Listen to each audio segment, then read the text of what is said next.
야고보서 2장 5절로 7절입니다. 같이 함께 읽겠습니다. 내 사랑하는 형제들아 들을지어다. 하나님이 세상에 대하여는 가난한 자를 택하사 믿음에 부요하게 하시고 또 자기를 사랑한 자들에게 약속하신 나라를 유업으로 받게 하셨느냐. 너희는 도리어 가난한 자를 괄시하였도다.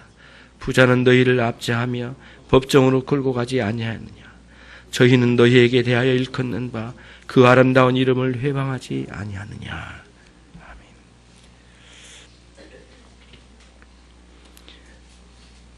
지난주에 이어서 설교 하겠습니다. 지난주에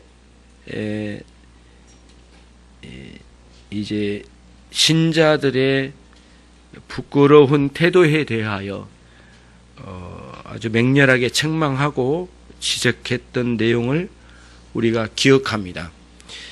예배당에 사람들이 찾아왔는데 남루한 옷을 입고 가난하게 보인 사람은 멸시하고, 그래서 그런 사람에게는 서서 예배드리든지 앉아서 예배드리든지 아니면 내 발등상에 엎드리든지 상관할 거 없으니 마음대로 하라, 이렇게 예배 안내를 하고, 또 부자가 왔더니 매우 극진하게 대접하고 아첨까지 하면서 이렇게 차별 대우하는 그런 일들이 참으로 악한 생각에서 나온 것이고 하나님의 뜻이 아니었다라고 하는 것을 지난주에 우리가 말씀을 통해서 들었습니다. 그러면 왜 그렇게 그게 문제가 되는가? 오늘은 좀 더 구체적으로 설명을 하지 않을 수 없었던 모양입니다. 야고보 선생님이 5절로 7절 말씀에서 하나님께서는 그런 식으로 사람을 대하지 아니하신다는 것을 이제 구체적으로 예를 들어서 설명하고, 그리고 이렇게 각 사람들을 차별 대우하지 않으시고 하나님의 무한한 사랑은 모든 사람들에게 부어지고 있다는 사실을 말씀해 주듯 우리에게 가르치면서 아름다운 이름, 하나님의 영광스러운 이름, 예수 그리스도의 영광스러운 이름에 먹칠하지 않는 그런 삶을 살도록 주님의 아름다운 이름을 위한 신앙생활로 여러분과 저를 안내하고 있는 내용이 아닐 수 없습니다. 오늘은 이제 5절로 7절 말씀을 함께 보시도록 하겠습니다. 우리 김신자 권사님께서 우리 러시아 분들을 좀 약간 조용히라도 통역해 주시면 괜찮을 것 같은데요. 정길자 성도님하고 자리를 좀 바꾸셔도 오늘은 그렇게 해서 하는데 좀 같이 해주셨으면 좋겠어요. 간단하게 좀 해주시면 되겠어요. 자, 그러면 봅시다. 죄송합니다. 하나님께서는 사람을 어떻게 대우하시고 대하시는가, 이런 문제인데, 차별 없이 하나님께서 대우하신다, 이제 이런 말씀입니다. 그러므로 우리도 하나님처럼 각 사람을 대할 때 차별 없이 대우해야 되지 않겠는가, 그런 말씀이고요. 특별히 사도 바울의 증거를 여러분들은 반드시 기억해야만 합니다. 디모데전서 2장 2절로 4절의 말씀 속에 모든 사람을 위하여 기도해달라, 사도 바울이 이야기하고 난 뒤에 다음과 같은 4절의 말씀을 우리에게 증거합니다. 하나님은 모든 사람이 구원받기를 원하시며 진리를 아는 데 이르기를 원하시느니라, 이렇게 증거하고 있습니다. 하나님께서는 모든 사람이 하나님을 믿어 구원에 이르기를 원하시고 모든 사람이 하나님의 구원에 이르기 위한 진리를 아는 데 이르기를 원하신다, 이렇게 증거하고 있죠. 그러므로 사람이 하나님의 이 사랑을 입고도 어디서부터 자기의 힘으로 하나님의 구원을 거절하고 진리를 거절했는지 우리는 알 수 없고요. 하나님은 어디서부터 그들을 구원해서 배제시켰는지 우리는 선을 그어서 알 수 없지만 하나님의 대원칙은 모든 사람이 구원받으며 진리를 아는 데 이르기를 원하시느니라, 이렇게 증거해 주고 있는 말씀을 큰 틀에서 우리가 생각할 때 가난한 사람이나 부자이거나 그들은 차별 대우할 이유가 없고, 가난한 사람들을 차별하여 천하게 대우하거나 멸시해서는 안 되며, 혹시 부자일지라도 또 과도하게 아첨하는 어리석은 행동으로 취해서는 안 된다는 사실을 오늘 말씀 속에서 여러분과 저에게 증거하고 있는 내용이 되겠는 것입니다. 그러므로 같이 생각해 볼 필요가 있는데, 그러면 왜 그러는가? 그 원리를 하나님께서 취하신 방식으로 이제 우리가 그 원리를 찾아서 두 가지 내용으로 원리를 찾아서 그 하나님의 원리대로, 하나님 원하신 방식대로 사람들을 대우해야 된다는 사실을 깨달아가고자 하는 것입니다. 우리가 알아야 될 것, 첫 번째, 5절 중반절에 보시면, 거기 본문 보십시오. 하나님이 세상에 대하여는 가난한 자를 택하사 믿음에 부요하게 하시고, 이렇게 했습니다. 이렇게 증가하고 있죠. 하나님께서 이 세상에 있는 사람들을 대할 때에 특별히 가난한 자를 택하여 믿음에 부요하게 하시고, 이렇게 말씀하심으로 지금 회당 앞에서 가난한 자를 멸시하고 그리고 모욕을 주는 듯한 그런 차별 대우하는 이런 사람들을 향해서 하나님께서 가난한 자 중에 택하여 구원에 이르는 믿음을 주시는 위대한 구원의 역사 자체만 보더라도 너희들이 가난한 자를 학대하거나 학대까지는 아닐지라도 차별 대우하고 멸시하는 것은 매우 하나님의 뜻에 반역적이라는 사실을 깨달아야만 한다라고 하는 사실을 여기서 말씀해주고 있는 것이죠. 그런 내용의 말씀을 지금 전하고 있는 거예요. 그러면 우리는 여기서 조심스럽게 생각해야 될 부분이 하나 있어요. 왜 여기서 가난한 자를 택하셔서 믿음에 부요하게 하신다고 하는가? 왜 이 말씀을 여기서 설명하는가? 그러면 물질적으로 가난한 사람들은 모두가 일반적으로 하나님의 믿음에 부요하게 하신 자리에 들어간단 말인가? 그런데 성경은 그런 의미로 준 게 아닙니다. 물질적으로 가난하다고 하는 한 가지 이유로 모두 하나님의 은혜를 받고 모두가 구원받고 믿음의 풍요로움을 누리는 자의 자리에 나가는 것은 결코 아니에요. 그것은 우리가 경험적으로도 아니란 것 알 수 있고 또 성경적으로도 우리가 그것을 보아 알 수가 있어요. 왜냐하면 결핍 가운데 있는 사람, 가난한 사람들 속에서도 하나님을 반역하고 끝까지 하나님의 사랑을 거부한 사람이 무수기로 많고, 그리고 여러 가지 어려운 가운데 있는 사람들 속에서도 범죄에 저지른 사람들이 매우 많아요. 그렇기 때문에 물질적으로 가난한 사람이 모두 일반적으로 하나님의 은혜를 입고 하나님의 택함을 받아 믿음의 부요함으로 간 사람들이라고 하는 것은 이치에 맞지 않아요.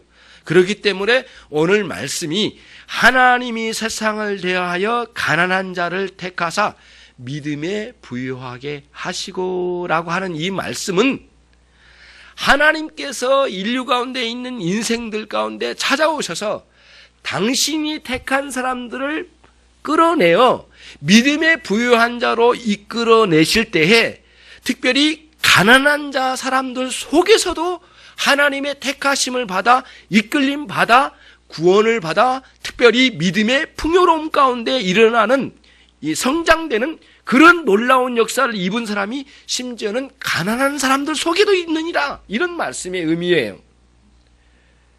하나님의 택하심은 부자들 안에서도 택하셔요. 하나님의 구원하시면 가난한 사람들 속에서도 택하여 구원하신 것이죠. 그러니까 물질적으로 가난해서 큰 믿음의 부요함 가운데 이룰 수 있다고 하는 이 내용이 일반화시켜서는 안 된다는 말씀이에요. 문제는 그렇게 가난한 사람들 속에서도 살아간 사람들 속에 차별 대우하지 않고 그런 사람들 속에도 믿음을 허락해 주셔서 끌어내어 구원의 역사를 이루어 가시는 차별하지 아니하시는 하나님의 위대한 사랑의 역사, 구원의 역사를 너희들이 목도하고도 어찌하여 가난한 사람들을 향하여 차별 대우하고 멸시하느냐? 그러면은 하나님의 방식에 너희들은 부합하지 않는 매우 인간적이고 세속적인 방식으로 여전히 너희들은 믿음 생활을 하고 있지 않느냐. 그러니 너희 믿음이 참된 믿음이냐, 이런 말씀이에요. 너희들의 신앙이 옳은 신앙이냐, 그리고 혹시 너희들은 가지고 있다는 그 믿음이 아닐지도 모르니 점검해 봐라, 이런 의미로 오늘의 말씀을 우리에게 증거해 주고 있는 그런 내용이에요. 여러분, 우리는 예배당에 찾아오는 사람들을 굉장히 학대하거나 멸시하거나 막 이런 식으로 대하는 사람은 단 한 사람도 없을 거예요. 만약 있다면 그런 사람은 거의 사람에 가깝지 않아요. 거의 짐승에 가까운 삶을 살 거라고 보여요. 그런 차원이 아니에요. 예. 우리 속 깊은 곳에 보편적 사랑, 누구에게나 이 사랑을 베풀어서 그들에게 나타낼 수 있는 이 사랑, 하나님의 사랑이 내재되어 있는가? 참으로 어렵게 살아간 사람, 그리고 어린 사람 모두를 다하여 그들에게 존경심을 가지고 사랑으로 대하고 있느냐, 이런 믿음에 대한 증거를 찾아와라, 이런 말씀이에요. 그런 의미로 오늘의 이 말씀을 우리에게 증거하고 있는 것을 보게 되는 거예요. 하나님은 물질적으로 가난한 사람들에게도 하나님의 원리에 의해서는 당신이 택하여 그들을 끌어내셔서 믿음에 세워주시고 믿음의 성장을 이루시고 풍성한 삶으로 이끌어 가시는 위대하신 하나님의 사랑의 공평한 사랑, 보편적 사랑이 펼쳐진다, 이런 말씀이에요. 그러면 가난한 자에게서나 부자들에게서나 하나님 그들을 택하여 끌어내어 구원에 이르게 하시는 위대한 역사를 어떻게 이루어 가시는가? 그 문제를 꼭 우리가 생각하고 정리를 해볼 필요가 있어요. 그러면 그것을 깨달을 수 있는 아주 중요한 설교 한 편이 있는데 예수님께서 설교하신 내용이에요. 마태복음 5장 3절 말씀인데 여러분도 잘 아시는 말씀이에요. 심령이 가난한 자들은 복이 있나니 천국이 저희 것이며 라고 말씀을 하셨어요. 심령이 가난하다고 하는 심령은 깊은 마음의 의미라기보다는 좀 더 원래 본문으로 들어가 보면 피뉴마, 다시 말하면 영혼의 가난함이에요. 이런 물질적인 가난함이 아니에요. 영혼의 가난함이에요. 영혼의 가난함 있는 자들은 복이 있나니 천국이 저희 것임이라, 이렇게 말씀해 주셨어요. 영적으로 가난한 사람들이라 함은 물질적인 가난한 사람이 아니라는 것은 너무 명백해요. 그러면 영적으로 가난함이라고 하는 것은 무엇이냐면 물질적으로 가난한 사람이나 물질적으로 부유한 사람들 속에도 다 있을 수 있는 것이에요. 문제는 하나님께서 그들에게 놀라운 은혜를 내려주셔서 영혼 깊은 곳으로부터의 가난함이에요. 물질적인 가난함은 이 세상의 필요의 채움이 가지고 올 때 이게 해결되겠지만 영혼의 가난함은 이 세상에 있는 물질이나 어떤 재물로도 채워지지 않는 그 무엇이에요. 그렇기 때문에 영혼의 가난함은 특별히 이제 구약 성경에서는 아나부라고 하는 단어를 사용했는데 파산 상태예요. 영혼의 가난함을 경험한 사람은 도대체 내 자신의 이 가난함을 해결할 수가 없어요. 이 세상에서. 나 자신도 할 수 없고 세상 사람도 할 수 없어요. 우리 부모도 할 수 없고 돈도 할 수 없고 권력도 이것을 해결할 수가 없어요. 영혼의 가난함이에요. 이것은 절대적인 하나님의 역사로만 이루어지는, 해결할 수 있는 가난함의 문제예요. 그렇기 때문에 영적인 가난함으로 들어가면 이 세상에 기대받자 필요가 없어요. 그걸 알아요. 그렇기 때문에 이 세상에 기대지 않아요. 영혼의 가난함을 통해서는 결국에는 이 세상에 기대할 마음조차 없어요. 절대적인 하나님, 영원하신 하나님, 내 영혼을 해결할 수 있는 그 하나님께만 기댈 때만 해결받을 수 있다는 것을 깨달았어요. 그렇기 때문에 영혼의 가난함, 아나부의 상태에 놓여져 있는 그의 영혼은 열렬히 타오르는 마음으로 하나님만 추구하는 거예요. 그래서 이 세상에 있는 물질이나 명예나 이런 것들로 하여금은 적절하게 우리가 이런 간격을 두고 거리감을 두고 적절하게 이것들을 정리하고 적절하게 하나님께서 사용하라고 하신 대로 사용하지만 이 물질 자체가 내게 영원한 행복을 줄 거라고 하는 그런 아주 착각에 빠지지 않아요. 이 아나부의 상태, 영적인 그 가난함 속에 빠진 여러분과 제가 누구인가를 명백하게 알 수 있을 것 같아요. 하나님을 믿게 된 참된 신앙을 가진 사람들을 한번 생각을 해보십시오. 이제는 다시 한번 되돌아보면 내가 정말 물질적인 가난함 때문에 내가 예수님을 믿게 됐는지, 무엇 때문에 내가 권력이 없거나 명예가 없기 때문에 예수님을 믿게 되었는지, 그게 하나의 계기는 될 수 있을지는 모르지만 깨우치는 순번이 어떤 한 계기는 있을 수 있을지는 모르지만은 근본적인 원인은 그게 아니었어요. 영혼의 가난함이었어요. 처절하게 내 영혼이 채워지지 않는 허무함에 견딜 수 없는 마음, 이 세상에 누구도 나를 해결할 수 없는 이런 상태에 놓여져 있는 나 자신의 이런 가난한 아나부의 상태를 깨닫고 여호와 하나님만 나를 구원하시고 우리 주 예수 그리스도만 나를 구원하시는 유일한 구원자라는 사실을 깨닫고 그분을 향하여 열렬히 타오르는 마음으로 그분을 추구하는 신앙으로 나갈 때 그때 구원의 역사가 우리에게 있었던 것을 경험하게 된 거예요. 이것이 복음의 가르침이에요. 오늘 여러분에게 말씀을 드릴게요. 여러분, 지금 여전히 세상에 뭔가 기대고 뭔가 희망이 있다라고 생각하고 영원한 희망이 이 세상에 있을 거라고 하는 생각들을 가지고 있다면 여러분들은 한 번쯤 정리해 볼 필요가 있는 부분이 참 많아요. 진짜 그게 영원한 행복이고 영원한 희망인가? 영원한 소망이 될 것인가? 내가 누리고자 하는 이 세상이 가지고 오고자 하는 이런 모든 것이 영원한 행복으로 오는 것인가? 그렇다면 그게 물질로 올 것인가? 명예로 올 것인가? 남들이 나를 추앙한 것으로 올 것인가? 아니면 권력으로 올 것인가의 문제를 한번 생각해 보면 잠깐만 생각해 봐도 아니라는 것은 여러분 스스로의 양심이 증거하고도 남는 것이에요. 분명한 거거든요. 왜 그런데 여러분들은 아직도 이 세상에 미련을 두고 그런 식으로 영원한 행복이 그 어디인가 있을 거라고 이렇게 생각하고 아지랭이 잡으러 달려가는 소년처럼 그렇게 언덕을 뛰어넘어 날마다 그렇게 허우적거리고 사느냐 이 말씀이에요. 끊으셔야 돼요. 아닌 것은 아니라고 용기를 가지고 말할 수 있어야 돼요. 이 세상과 여러분들이 노력하여 뭔가 이루고자 하는 그 무엇으로 행복을 완성해 나갈 수 있을 것이라고 하는 그런 생각들, 영원한 행복이 내게 주어질 거라고 하는 희미한 생각으로 그런 식으로 세상을 향하여 대하는 이런 태도를 당장 버리시라 이런 말씀이에요. 그리고 그리스도를 붙드는 신앙으로 나가야 되는 것이에요. 무엇이 우리를 영원히 살리냐 이런 말씀이에요. 부모의 재산, 부모들이 우리를 친구가, 아내가, 남편이, 내 자신이 이룰 수 없다는 것은 여러분 아시잖아요. 우리 모든 것을 여기에 다 내려놓고 가는 것이 우리 인생이라는 것 여러분도 아시면서 여전히 그 무엇에 붙들려 살아간다면 여러분들은 스스로를 속이고 있는 것이에요. 여러분의 양심을 속이는 것이고 여러분 마음에 이미 증가하고 있는 것을 억지로 억누르고 자기 자신을 속이고 스스로를 거짓말쟁이로 만드는 것이에요.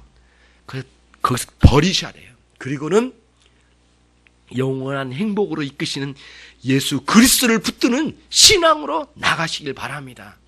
오늘 결단하셔야 돼요, 여러분. 오늘 이 자리가 주님 만나는 자리가 되셔야 돼요. 그런 한 가닥의 행복의 어떤 무엇을 줄 거라고 하는 끈앞을 하나 가지고 붙들고 굉장히 대단한 인생의 길이 있을 거라고 하는 생각을, 막연한 생각을 모두 버리고 예수 그리스도 앞으로 나가는 그런 삶이 되셔야 된다 이런 말씀이에요. 사람들은 참 묘한 부분이 있어요. 내일 할 수 있을 거라고 생각해. 내일 없어요. 내일은 오늘이라고 올 때 그때 온 것뿐이 경험될 뿐이고 내일이라는 것은 항상 내일일 뿐이에요. 신앙은 내일이 아니에요. 오늘 지금 주님과의 결단해야 돼요. 그리고는 그리스도를 붙드는 신앙으로 돌아와야 되는 것이에요. 하나님은 이런 식으로 영으로 가난한 가운데 떨어진 그 사람들에게 천국을 그들에게 주신다 이거예요. 영생, 구원의 역사를 주신다 이런 말씀이에요. 이런 원리는 구약성경으로부터 지금까지 꾸준히 신약성경으로 이어져 온 거예요. 그래서 구약성경에서도 과부를 도와라, 고아를 도와라, 나그네를 도와라 이런 말씀들은 모두 밑바탕에 깔린 게 뭐냐면은 나는 나 여호와는 고아나 과부나 나그네일지라도 나는 그들에게 구원의 역사를 허락할 수 있다라고 하는 그런 전제가 깔려 있는 거예요. 이런 인식을 잘 여러분들이 가져가야 돼요. 다른 생각으로 생각하면 안 돼요. 그런 의미에서 여러분들이 스스로를 돌아봐야 돼요. 이사야 선지자가 이렇게 이야기했어요. 여호와께서 내게 기름을 부으사 가난한 사람에게 아름다운 소식을 전하게 하려 하심이라. 이때의 가난함은 단순한 물질적 가난함만이 아니에요. 정확하게 들어가면 영혼의 가난함이에요. 그들에게 진정으로 아름다운 소식, 복음이 그들에게 전해지고야 만다는 사실을 이사야 선지자가 예수님 오시기 전에 700~800년 전에 예언의 말씀을 하셨어요. 여러분 잘 아실 거예요. 예. 다른 생각하지 마세요. 이거 한번 보세요. 예? 다른 생각하지 마시고 얼마나 이 시간이 귀한 시간입니까? 정말 귀한 시간이잖아요. 말씀을 준비해오고 여러분은 모든 걸 포기하고 여기 오셨잖아요. 자, 한번 들어보세요. 다른 생각하지 마시고. 여러분은 잘 아실 거예요. 복음서를 읽어보셨으니까 이 세례 요한이 그의 제자들과 함께 큰 의문점이 하나 들었어요. 법문 해석이 또 다를 수도 있지만 예수님에게 제자 둘을 보냈어요. 세례 요한이 선생이여 당신이 우리가 기다렸던 메시아입니까?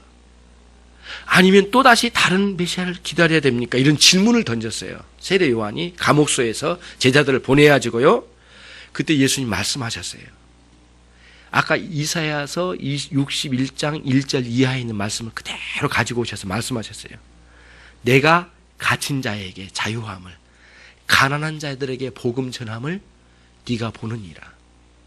이게 메시아이라. 메시아의 증거라 이거예요. 예수 그리스도의 오심은 다른 게 아니에요. 심령의 가난한 자들에게 복음이 들려지고 그들의 구원의 역사가 일어나는 방식으로 하나님 역사하신다는 거예요. 그런데 물질적으로 가난한 사람이나 아니면 물질적으로 부자인 사람들에게는 차별이 없이 이 역사가 일어난다는 거예요. 그러니까 부자 속에도 굉장히 놀라운 구원의 역사를 입어서 엄청난 믿음의 역사를 경험한 사람이 있어요. 우리보다 훌륭한 사람 많아요. 우리보다 굉장히 많은 갑부인 사람들 속에서도 정말 놀라운 신앙을 가진 사람이 있다 이거예요. 부자라고 해서 모두 멸시의 대상이 아니면 기독교에서 제외된 것 아니란 말씀이에요. 물질의 많고 적음의 문제가 아니에요. 이걸 정확하게 깨닫고 살아계신 하나님을 만나 정말 영혼의 가난함을 가지고 우리 주님을 추구하는 신앙으로 나갈 때 그들에게는 놀라운 믿음의 부유함을 허락해 주신다는 거예요. 그게 이제 5절에 나와 있는 중간절에 나와 있는 말씀이에요. 중반절에. 그렇죠? 여러분 그리스도를 전적으로 의존하는 참된 신앙이 있는 사람들은 거의 안 보이지만 처음에는 보이지 않을 정도 작은 믿음이에요. 그래서 겨자씨 같은 믿음이라고 그랬어요. 겨자씨만한 믿음이 거의 안 보여요. 잘 보이지 않아요. 그러나 이 겨자씨가 심겨지고 나중에 발화를 해서 줄기가 나고 그 다음에 이렇게 쭉 줄기가 자라고 또 잎이 나고 꽃이 피고 열매를 맺어요. 그래서 주변에 많이 씨앗을 많이 생산하고 더 많이 확산시켜요. 예. 겨자나무가 그렇게 크지는 않지만 처음에는 보이지 않았던 게 굉장히 커요. 거기서는 과장법으로 엄청난 마치 거목처럼 표현이 되어 있는데 실제로 우리 신앙은 거목처럼 이렇게 크게 성장할 수가 있다 이런 말씀이에요. 우리 주님의 역사는 그렇게 있을 수 있는 거예요. 믿음이 있느냐 없느냐의 문제예요. 참다운 영적인 가난함 속을 통하여 그런 놀라운 경험을 통하여 여러분들이 참다운 아름다운 믿음이, 겨자씨만한 믿음이 시작만 있다면 여러분들은 거목과 같이 크게 성장할 수 있는 그런 길이 열려질 수 있다는 거예요. 그런 차원에서 가난한 자들 속에서도 우리 하나님은 그들을 택하여 끌어내어 믿음을 드러내 보여주시고 그 믿음의 부요함 가운데 인도하시는 하나님의 원리가 여기에 있고, 이 원리는 천국의 원리고 하나님의 원리고 믿음의 원리고 영적인 원리니, 이 원리를 배격하고 어찌하여 가난한 사람들이라고 모두 멸시하느냐, 있을 수 없는 일인데 그 걷어치우라는 거예요. 여러분 마음에 사람들을 차별 대우할 마음이나 아니면 쉽게 내게 마음에 안 든다고 멸시하거나 이런 식의 마음의 태도를 가져가는 모든 게 여기에 걸려드는 문제예요. 모든 사람들을 대하여 보편적 사랑이라고 말씀을 드렸어요. 사랑하지 말아야 될 대상이 단 한 사람도 없다는 거예요. 가까이 있는 남편으로부터 멀리 있는 수많은 사람들까지 사랑의 대상이란 거예요. 예, 막연한 사랑 말고 여러분, 존경심을 가지고 그 사람을 대하는 거예요. 여러분, 존경심을 가지고요. 한 분 한 분 어린아이인데 존경심을 가지고, 한 영혼이 천하보다도 귀하다는 주님의 말씀이 헛소리가 아니시란 말이에요. 그러면 그 한 영혼이 천하보다도 귀하다는 굉장히 놀라운 의미를 가지고 한 어린 영혼까지라도 이렇게 존경심을 가지고 사랑하는 사랑이 아니면 기독교적인 사랑이 아니라는 거예요. 여전히 여러분은 이해타산을 가지고 사랑하는 것이 아니었나요? 예, 여러분 계산을 해가지고 내가 이렇게 사랑하면 저 사람이 뭔가 줄 거라고 하는 이해타산을 가지고, 그 생각을 가지고, 믿음의 원리가 아니고 세속적인 원리요, 타락한 원리요, 이 세상 마귀적인 원리를 가지고 사랑하고 있지 않습니까? 지금 당장 미워하는 사람들을 포기하고 그리스도의 이 위대한 사랑의 원리를 가지고 살아가는 그런 사람으로 돌아오라는 거예요. 이것이 야고보서에 나와 있는 야고보 선생님의 첫 번째 원리의 가르침이에요. 두 번째로 가겠습니다. 주보에도 나와 있죠. 하나님께서는 당신 자신을 사랑하는 사람들에게 약속하신 나라를 유업으로 받게 하신다.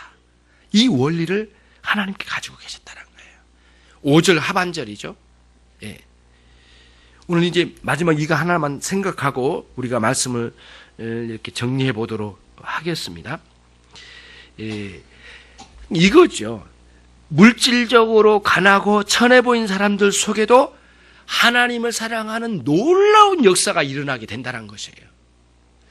여러분, 그 초대교회에 복음이 확 퍼지기 시작할 때 사마리아에서 복음이 전해진 것 가지고 그 예수님의 제자 사도들이 엄청난 충격을 먹었습니다.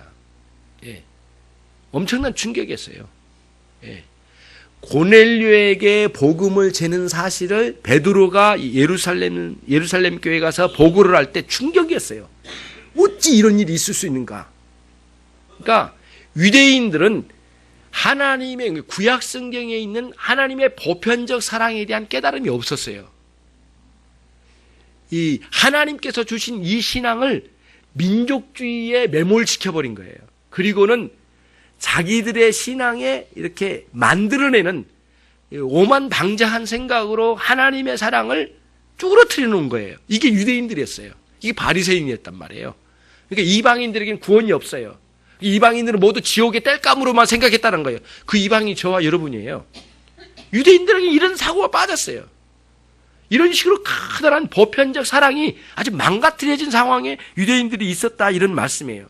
그런데 예수 믿는 그리스도인들 안에도 이게 젖어들어가지고, 이런 사고의 방식이 적어들어가지고, 가난한 사람들이나 못난 사람들이나 뭔가 나보다 천하게 느껴지고, 뭔가 배움이 없고 작아 보이고 뭔가 어려 보이고요. 예, 나보다 말수가 좀 딸리고 뭔가 그럴 것 같으면 막 멸시하고 아무렇게나 대하고, 그렇게 하는 안 된다는 말씀이에요. 예. 그렇다고 해서 부자들을 어떻게 아무렇게나 대하고 부자들은 우리의 눈 안에 들어오지 말아야 된다, 그것도 아니에요. 정말 놀라운 거는요, 여러분, 부자 가운데서도 훌륭한 신앙을 가지고 간 사람이 있었다, 이런 말씀이에요. 겟세마네 동산, 이 부동산을 가진 사람이 마가의 어머니였어요. 마가복음의 어머니, 마가복음을 기록했던 마가의 어머니였단 말이에요. 여러분, 마가의 다락방 이야기 들어보셨잖아요. 예수님께서 제자들과 함께 기도회처를 가지고 거기서 생활했던 예루살렘 안에 있는 부동산이에요. 이 집이에요. 큰 집이었던 것 같아요. 많은 사람들이 들어갔단 말이에요. 그걸 마가의 어머니가 그거를 빌려주신 거예요. 예수님께서 거기서 복음 사역을 하실 수 있도록 그 길을 열어놓으신 거예요. 사랑이 없으면 할 수 없는 거예요. 이런 식으로 부자들도 하나님을 사랑해요. 예. 아리마대 요셉은 더 놀라워요. 예수님 십자가에 달려서 운명하신 그 순간에 막 달려가지고 하염없이 안타까움을 가지고 예수님의 시신을 내려서 자기가 사놓았던 돈 많았던 이 아리마대 요셉이라는 사람이 그 사놨던 무덤에 예수님의 시신을 옮겨서 거기서 안장했잖아요. 결국에는 이 사랑이 없으면 할 수 없었던 것이잖아요. 물질적으로 부자이거나 또 가난한 사람들 속에서도 하나님을 사랑할 수 있는 사랑이 무한히 나올 수 있다, 이 말씀이에요. 문제는 영적인 가난함과 영적인 의미에서 진정으로 하나님을 사랑하느냐 아느냐의 문제가 또 있는 것이에요. 그렇다고 해서 우리가 하나님을 사랑하고 우리가 가난한 마음을 먹었기 때문에 하나님께서 우리 구원해 주신다, 그런 개념만은 아니에요. 경험적인 의미에서 차원에서 우리의 마음에 가난함이 있을 때에 진정으로 구원의 역사가 있더라, 이런 것이고, 경험적으로 하나님을 사랑할 때 우리가 구원의 역사를 경험하게 된다는 것은 우리 경험적인 차원이죠. 영적인 원리와 기본적인 하나님의 큰 구속사적인 원리 안에서 하나님의 주권적인 원리에서는 하나님께서 가난한 마음을 불어넣어 주시고 당신이 택한 자를 끌어내 구원의 역사를 이루어 주신 거예요. 그들에게 하나님을 사랑하는 마음을 불어넣어 주신 거예요. 그리고는 구원의 역사 이끌어내신 거예요. 역사하신 거죠. 그러니 하나님이 이렇게 물질적으로 가난한 사람이나 부유한 사람이나 상관없이 모든 사람이 구원에 이르기를 원하신다는 거예요. 그런데 교회 안에 있는 성도들은 왜 그렇게 안 한단 말이에요. 자꾸 사람을 차별대우하는 거예요. 예. 복음을 몇 번 전했더니 좀 투덜거리고 듣지 않아요. 그러니까 에이 모르겠다, 너는 지옥 가라, 이런 식으로 한다든가 전혀 외면해버리고 다시는 만나기 싫어하고 이렇게 가면 안 된다는 것이에요. 그런 면에서 모든 사람들이 구원에 이르기를 원하시는 하나님의 마음으로 돌아와야 되고요, 모든 사람이 진리를 아는데 이르기를 원하는 그런 마음으로 돌아와야만 한다, 그런 말씀이 오늘의 말씀인 거예요. 이런 원리를 따라 살아가면 내가 진짜 참된 신자인지 아닌지를 알 수가 있어요. 왜냐하면 행함은 손바닥 앞면과 뒷면과 같아요. 믿음이 앞면이라면 행함은 그 뒷면이라고 볼 수 있어요. 다시 말하면 참된 신앙이 내적으로 있다가 이 행함으로 옮겨진 것은 떨어질 수 없는 문제예요. 다시 말하면 참된 신앙이 구체적으로 펼쳐진 게 행함이에요. 다른 게 아니에요. 행함과 믿음은 떨어질 수 없는 문제라는 사실을 여러분이 반드시 오늘 이 야고보서를 읽으면서 생각을 해야 돼요. 행함으로 드러나지 않는 사랑은 사랑 아니란 거예요. 행함으로 드러나지 않는 믿음은 믿음이 아니란 말씀이에요. 예. 좀 기다릴 필요도 좀 있겠지만은요, 그런 맥락이에요. 여러분, 그래서요, 예수님께서 마태복음의 특징이 예수님의 설교 내용을 이렇게 5묶음으로 묶어놨어요. 이렇게 마태복음을 읽어보면은요, 1묶음, 2묶음, 3묶음, 4묶음, 5묶음. 그리고는 그 묶음 사이에 예수님의 행적을 사건을 기록해 나가요. 사건을 기록하고 1묶음 설교, 또 사건 기록하고 1묶음 설교. 제일 앞에 묶음이 뭐냐면 아까 말씀드린 마태복음 5장 3절에 나왔는 심령이 가난한 자는 복이 있나니 천국이 저희 것이며 로부터 시작해서 7장 끝에까지 쭉 이어지는 산상수훈이에요. 그리고 마지막 이 마태복음 24장부터 25장까지가 한 묶음인데요. 그게 뭐냐면 예수님 마지막 운명하시기 전에, 십자가에 돌아가시기 전에 하신 마지막 설교의 내용이에요.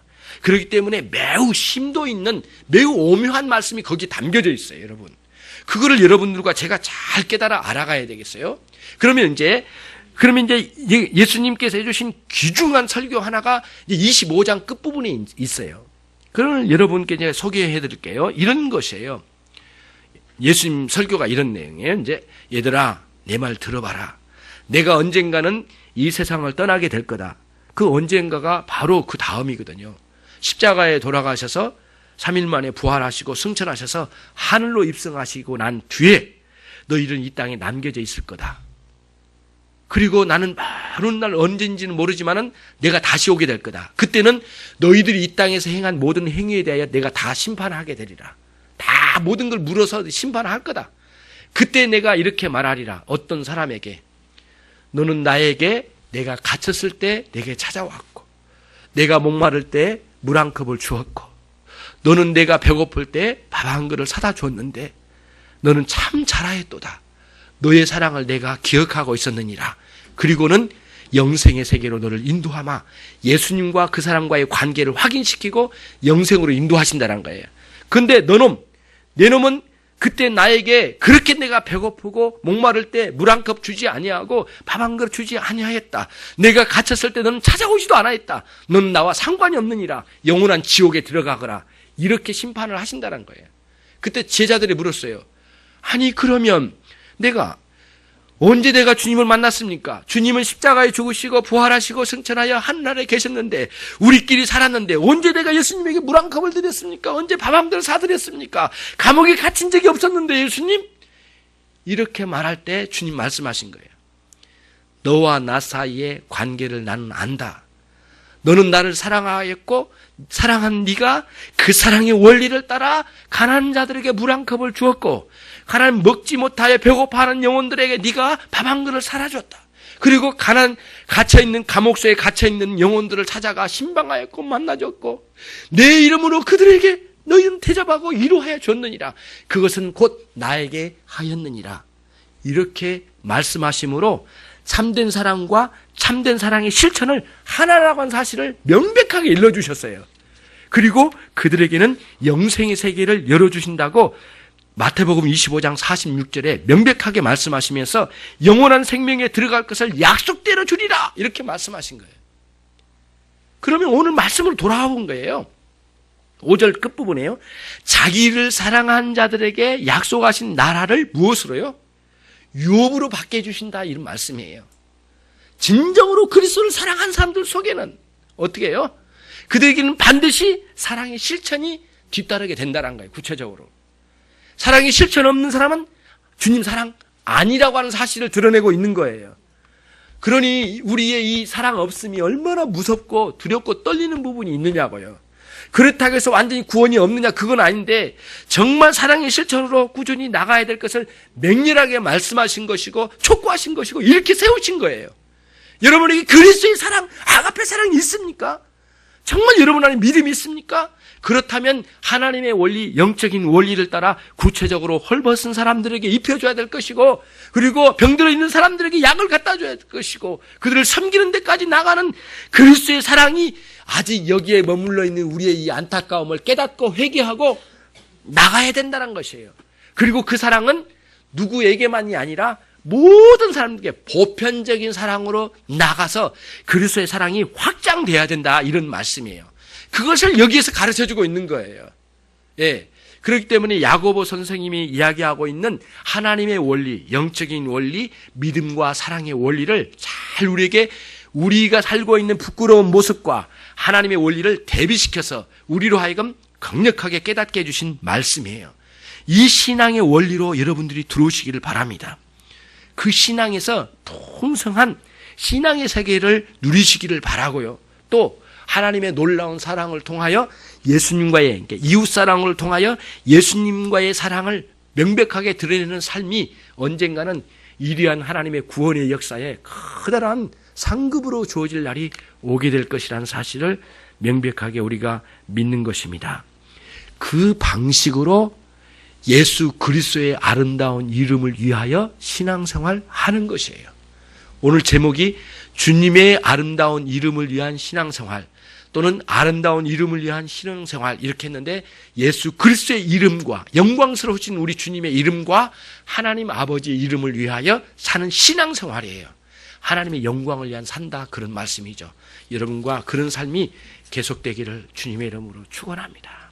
기도하시겠습니다.